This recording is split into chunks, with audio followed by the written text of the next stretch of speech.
Eddie George has written the last sentence in the Tennessee State chapter of his coaching career. Now that he's gone, what is his legacy? We'll have that answer. Oh, yeah, it's locked on HBCU. Play my music.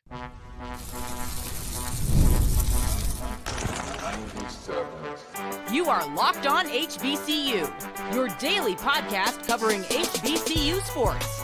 Part of the Locked On Podcast Network, your team every day.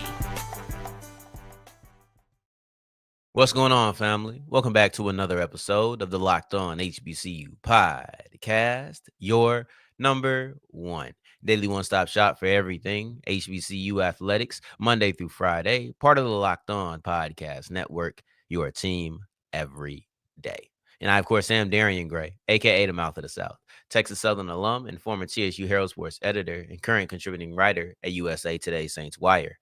Thank you for going on this journey with me. Make a Locked On HBCU your first listen of the day, every day. And remember, just because the mic cuts off does not mean that the journey is over. Just means it's time to follow me on Twitter at South Exclusives. Starts with an S and ends with an S. Today's episode is brought to you by FanDuel. And right now, new customers can get $200 in bonus bets if they put down a $5 winning bet. So we'll wrap up today's episode with a look at two teams in the SWAC tournament whose season ended too soon: Alabama A&M women's basketball and Texas Southern men's basketball.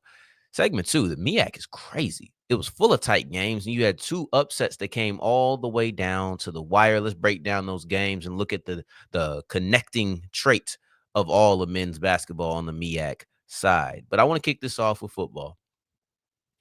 Eddie George is done at Tennessee State. There's no more writing chapters. There's no more seasons. There's no more wins. There's no more advocating as the head coach.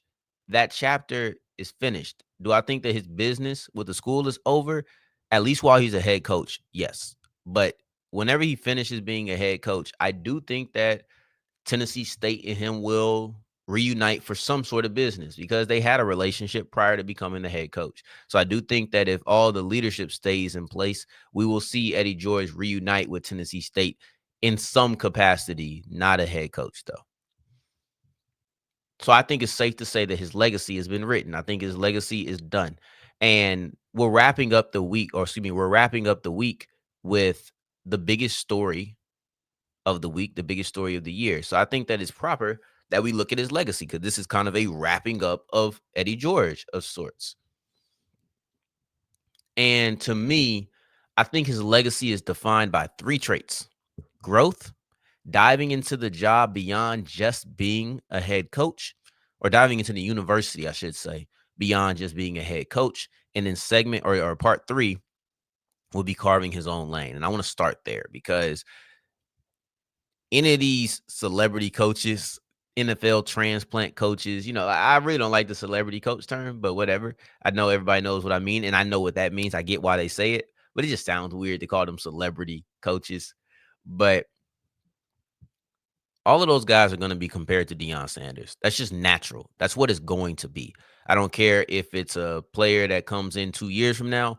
Everybody's going to look at, for this generation, this trend. It's like fashion, right? So fashion comes and goes. Is Deion Sanders the first person to do this? No, he's not. But in this generation, in this time frame, he's looked at as the leader because he is the leader of guys coming from the NFL level going to an HBCU. For better or worse, on how you feel about it. I don't really feel like getting into that, but for better or worse, he is looked at that way. Vic has been compared to him. Jackson has been compared to him.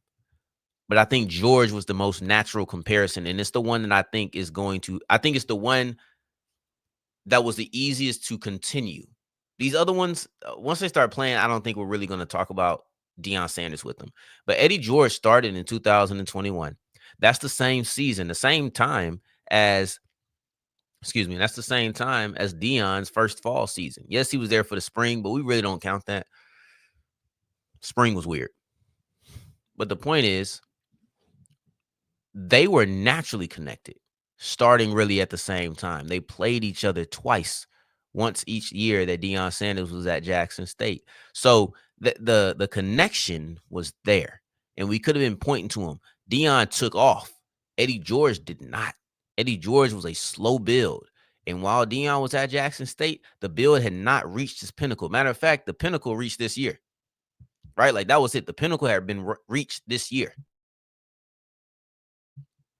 So when looking at George, maybe it's the fact that George wasn't in the MEAC. He wasn't in the SWAC. He was out there in the Big South. It was just him. It was just him in that conference. So maybe that helped a little bit. You're looking at him and Deion being in different conferences, different trajectories. They played twice. I think everything was there to be naturally compared, but at the same time, the fact that they didn't cross paths outside of that game, we didn't have to compare the two universities ever. We never had to compare the two universities unless they were playing. And I think that separation created a separation between the coaches. And then he stayed.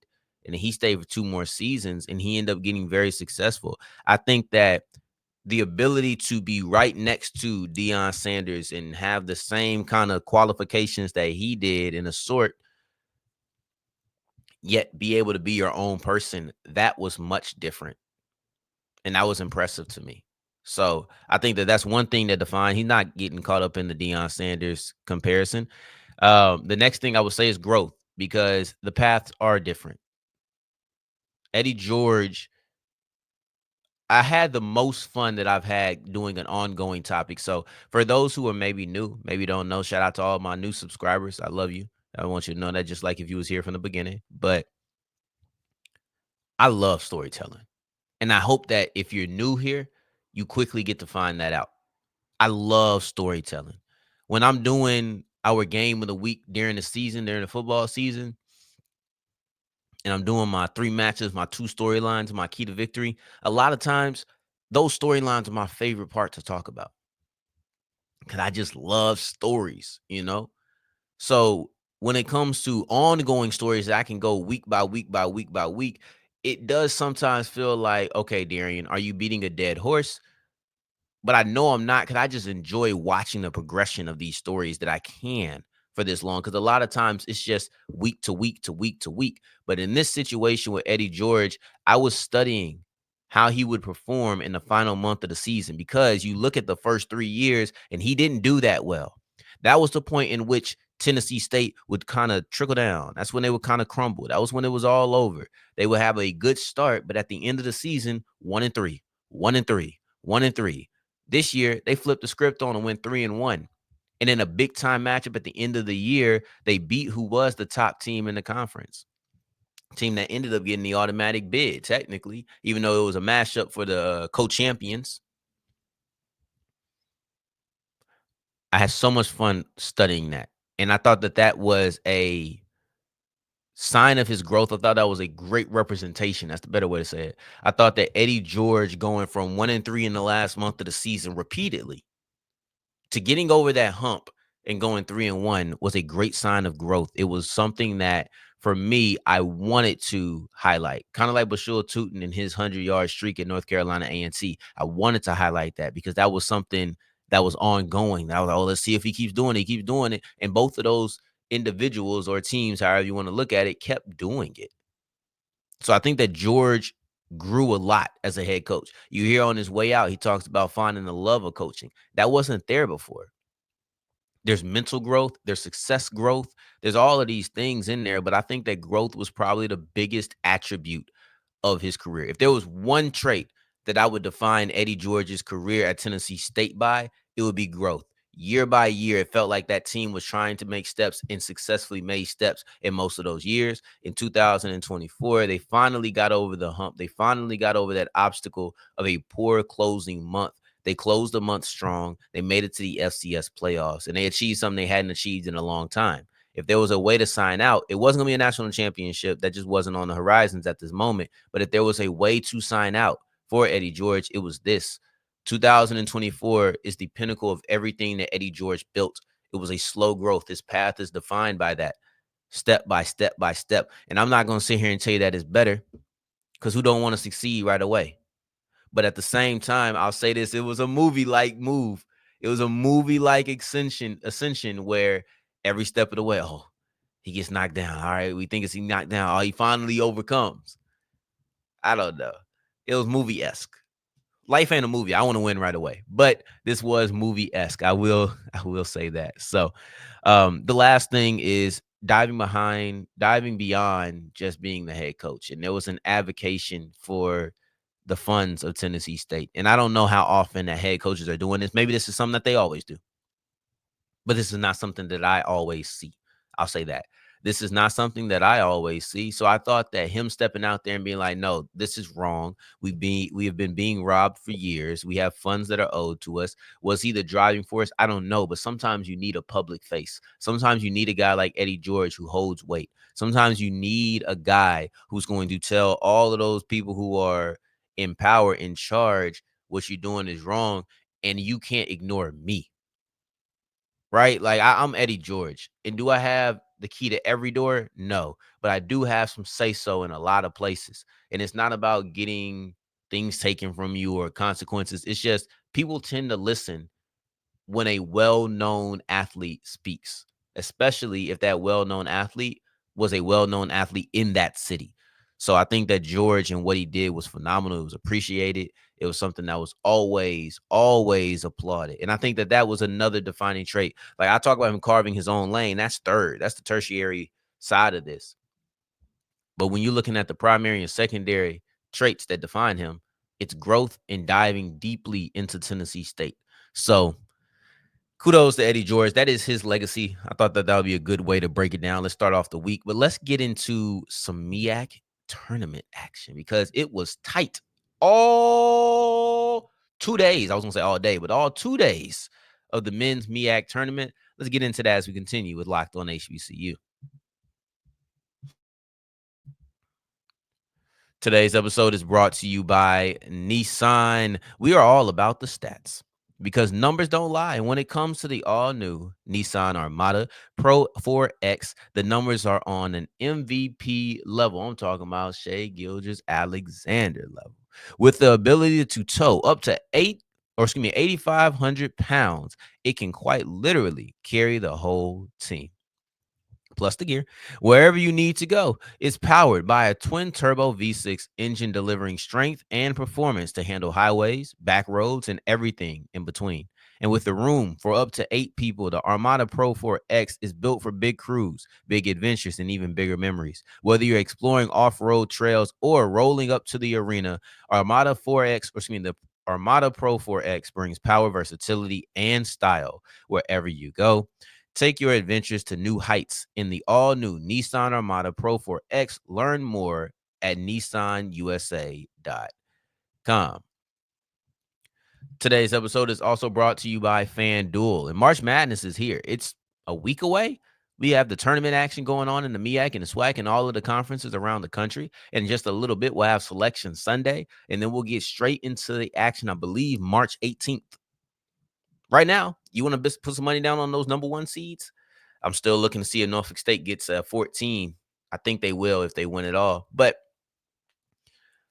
the Nissan Armada, FanDuel is trying to help you make some money. You put down a $5 bet. If it is on that large favorite, you get $200 back in bonus bets when it wins. You have to be a new customer, though. So I would go for more large favorites to begin and then go for an underdog when you're talking about afterwards. You just have to visit FanDuel.com to get in on the college hoops action all tournament long. Go to FanDuel.com and make every moment more. As we continue rolling on today's episode of Locked On HBCU, I appreciate you for making this your first listen of the day every day. For your second listen, make sure you're checking out Locked On College Basketball because we are getting to that time. We are getting to that time. So check out Isaac Shade, who has been on this show before, breaking down what the March Madness means to all of our HBCUs. Go ahead and check out Locked On College Basketball today. The men's MEAC basketball tournament was marked by close games.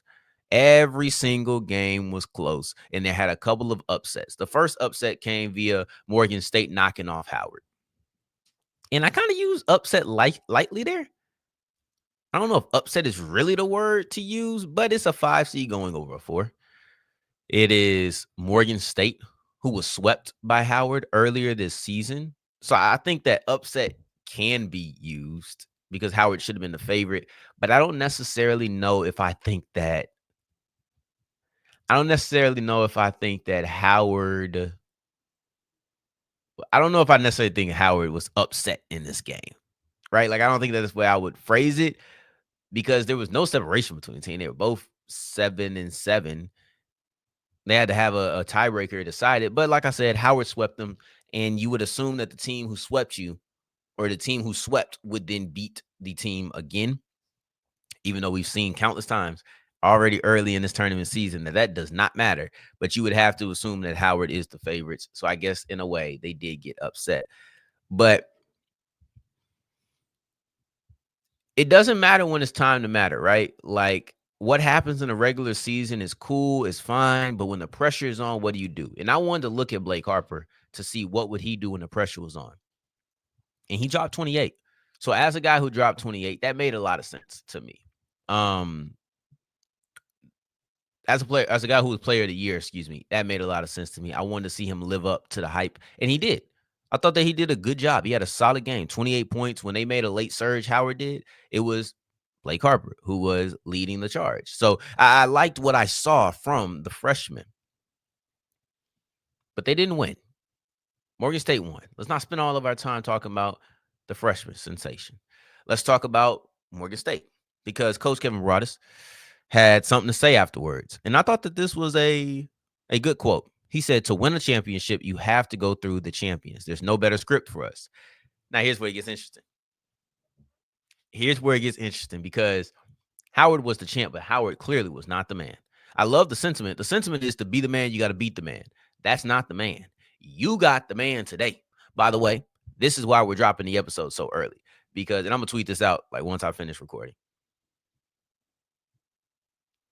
I couldn't give you an episode at 6:30. It would be in the middle of too much action. I wasn't going to be able to keep up with everything that happened on Friday and give it to you in a way that was properly packaged. So I wanted to give this episode to you in the morning. I decided this pretty late in the morning, but I went ahead and knocked some things out for you because I wanted to give you the most up-to-date information. So like when this premieres, this will all be up to date. This will all be relevant. In 2 hours, there will be more games played. And I don't know the schedule right now, but Morgan State could lose to Norfolk State before you hear this.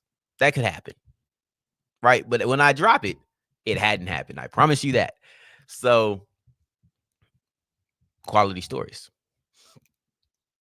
Anywho, the point is, now you get to play Norfolk State.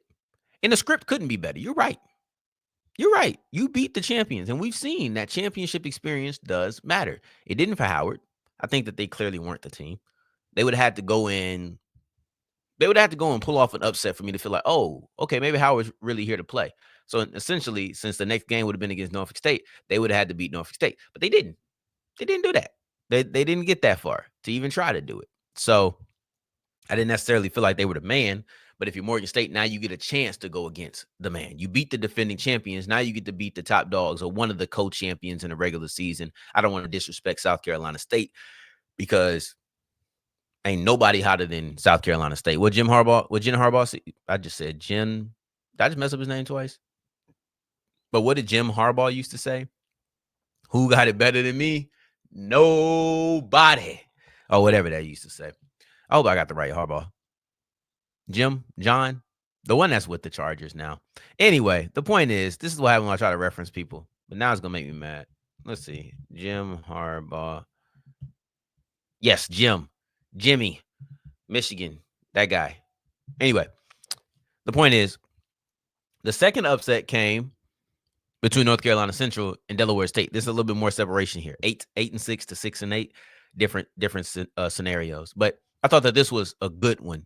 I thought this was a really good one. At the end, it felt like they were playing way more physical. I thought they were able to put bodies on each other a little bit more.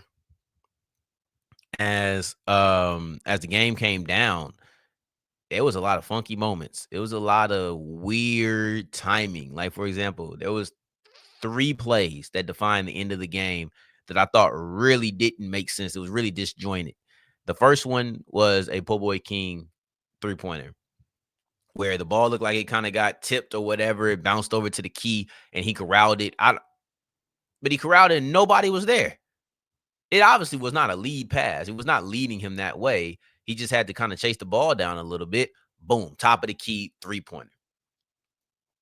Then you're looking at it's 74-77. North Carolina Central is up. Delaware State needs a 3 to tie it up because we're dwindling down, and you don't really want to play that free throw game if you don't have to.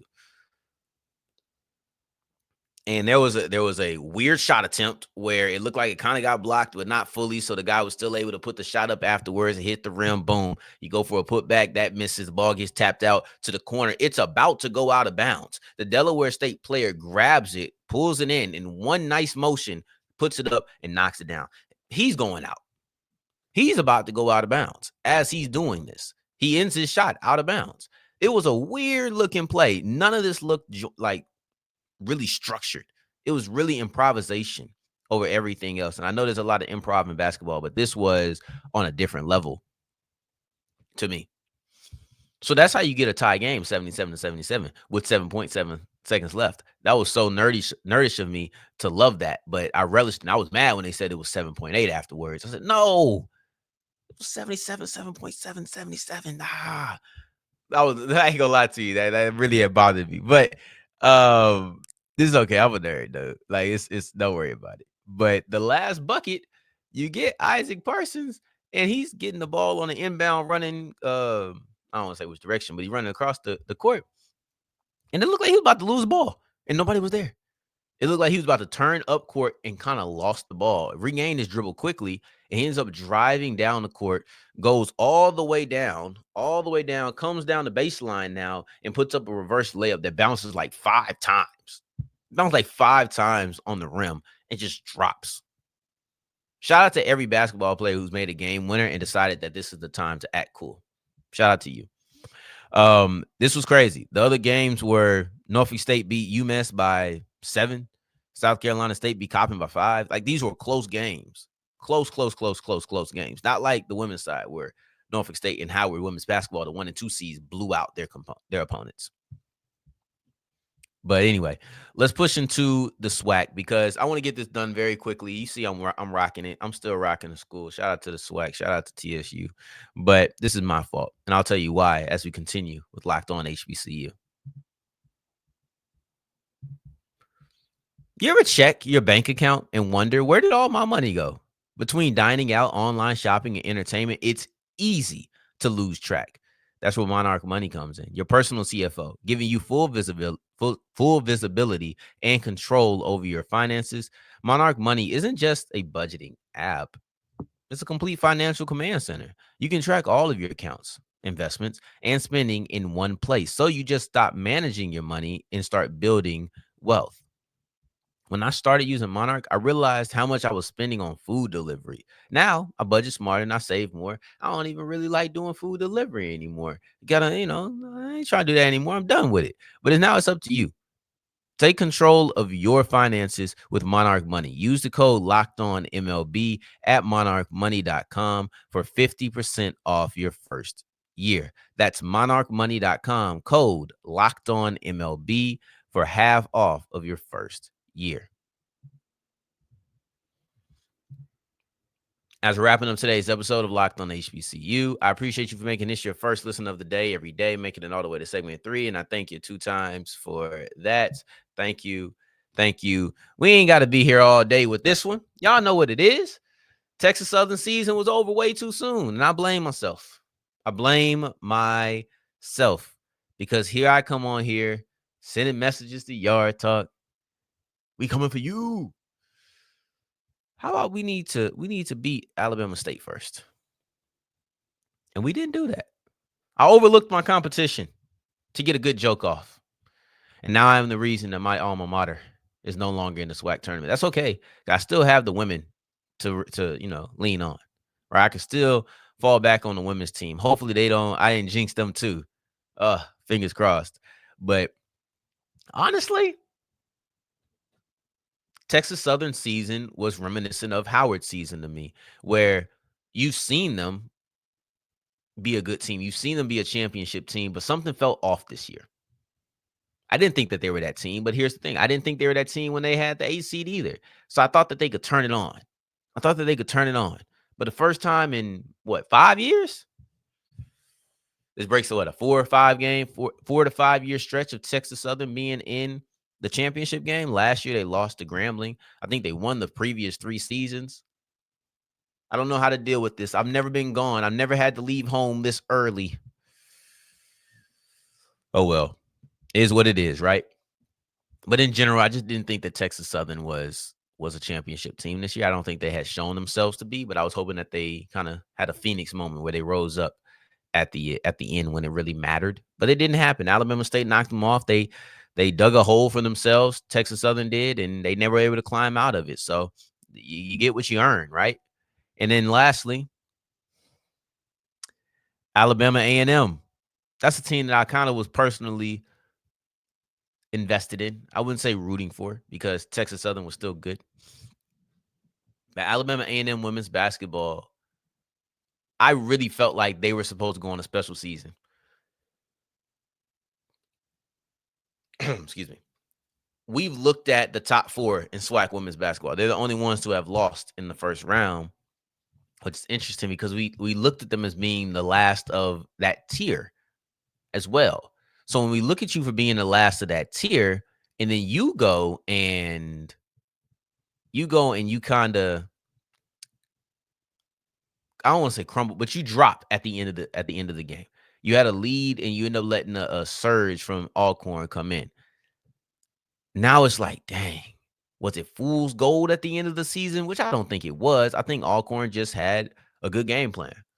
Alabama A&M did not shoot the ball well. They shot the ball like, I think, 1 of 14 from 3-point. They shot the ball 33% from the field. Like, these are bad shooting nights. And this was something that you can't count on. And at the end, the defense started to falter. And Coach Dawn, she was talking about how they sent them to the free throw line way too much, 27 trips. That's too much. That's too much. So in general, I don't want to go too deep on this one because I do need to skedaddle so I can get to work with it. But I just wanted to say that I wanted to come in and kind of break those things down because I thought that Alabama A&M had a fine first season with Coach Dawn Thornton. She had 20 wins for the first time in Alabama A&M D1 career. It felt like everything was tracking upward at the end of the season where they're getting quality victories, including a win over Southern. Oh, I'm sorry. Oh, yeah, no. Yeah, the men's Southern team lost. That's what happens when both of your teams are the number 1 seed. Shout out to Alcorn. Shout out to Jackson State. They're the only teams to progress in both the men's and women's tournament. But Alabama A&M had a really good season. I thought that they were in line to make it farther. I thought we would at least see the top 4 face each other again. That would have been interesting, but we didn't get it. I thought that in general, that made it way too soon. But salute to Alcorn. But tomorrow, or excuse me, Monday, we'll be back. We'll wrap up the MEAC and SWAC championships. We'll probably do that over the course of Monday and Tuesday and some selection Sunday stuff. I don't know how we'll do it, but I do want to talk about the forgotten prospect of the 2025 NFL draft process, Aaron Smith. When's the last time you heard that name? I don't know, but the next time you hear it, it'll be Monday. So in the meantime, in between time, until the next time that we hear each other, family, take care, stay blessed. Peace.